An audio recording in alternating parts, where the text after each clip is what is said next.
Over the summer break, I did what all good gamers do. I spent countless hours playing video games. However, rather than being chained to a PC or a console, I took my gaming with me, trying out all sorts of titles that are available now for iOS. It's become almost a weekly ritual, perusing the App Store to see what's new, fresh and interesting, looking for something a bit different that I can buy for about the cost of a sandwich. I played a lot of games over the last little while, so I can save you the effort of sorting through what's good and what's not, and here are my 3 favourite games that you can play right now on your iPhone. To start things off, a bit of a history lesson. The traditional game of solitaire proved to be no match for former British Prime Minister Winston Churchill, so one night while the famous insomniac was unable to sleep, he came up with a new game that brought him endless amusement. The game, which uses 2 standard decks and introduces a devilish row of cards, the Devil's Six, is a challenging twist on the single-player game, one which forces players to think several moves ahead, perfectly suiting Churchill's approach. In his life, Churchill reportedly taught just a handful of his closest friends how to play the game, including Belgian ambassador André de Sterck, serving in exile in London during World War II. Many years later, de Sterck passed the game on to one of his closest friends, US Ambassador to NATO, Donald Rumsfeld. Yes, that Donald Rumsfeld. And now, many years after that happened, Rumsfeld has shattered the cone of silence that exists around the game, working with a couple of game developers to release Churchill Solitaire. It's for free, it's on the App Store, and it is glorious.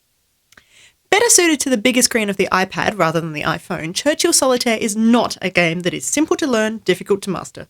It's difficult to learn, but after working my way through a few deals and with generous use of the hint button, I started figuring it out, and now I play a game or 2 a day, generally losing, but feeling much better for it. The first few deals are free, with many more included at a price. You can also buy extra hints or undos. Apparently Rumsfeld is a fan of the former, but not the latter. And in case you were wondering, Rumsfeld has stated that his share of the proceeds is going directly to charities, with a focus on helping military families. Sometimes, though, I don't want to play cards, but I still want a bit of a challenge, and I found something different to the endless match 3 variations I usually fall back on.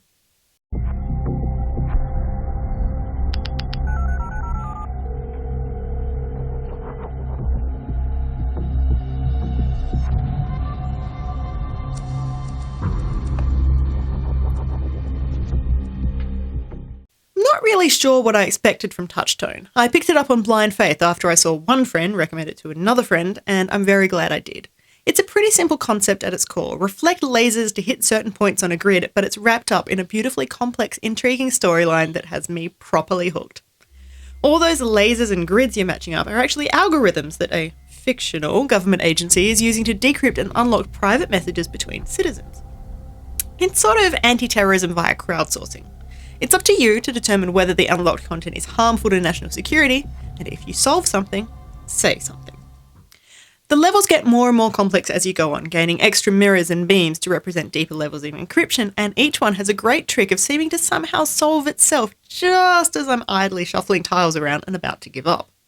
There are no time limits, no points to score, and no reflexes to test. It's just sliding things around on a screen and making pretty patterns, and maybe saving the world while you're doing it. I love it.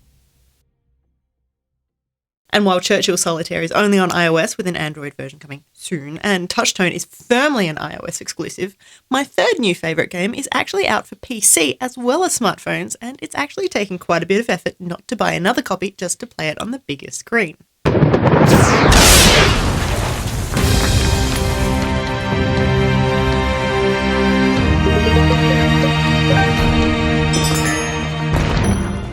Highrise Heroes is described as a towering word game and mystery story mashup, but don't let the first part of that turn you off. Yes, it's a Boggle-style game where you're given a board full of letters and asked to make words out of them. The longer the word, the higher the score, and there are some fun explosions and score bonuses to trigger along the way. But then things get a little bit different. While making these words, you're also trying to drop certain tiles to the bottom of the board. These tiles represent people, and these people are trapped in a skyscraper after an apparent earthquake. However, it's not actually an earthquake, and the main character has lost his memory, and there's a talking robot, and a test subject chimpanzee, and a love interest, and a little girl with a teddy bear. And each character is a stereotype, but they're quite transparent in that, and the writers have played up each cliche rather than pretending there's something unique. Unlike many games of its type, Highrise Heroes has both UK and US dictionaries, which means that words are accepted with either ISE or IZE spellings. It might not seem like much, but it's a nice touch to avoid frustration. As a word nerd, it's no surprise that I love this one, and not really a great shock that I struggle pretty hard with the timed number matching levels that pop up occasionally. It's a charming, original take on an often tired gameplay model, and it's kept me coming back anytime I want a bit of a brain teaser. But of course, while these three are my favourites now, there are always newer and greater things being added to the App Store, and I'm always looking for the next big thing. If you've got any smartphone games you think I should play, let me know, and it might just sneak into the next roundup.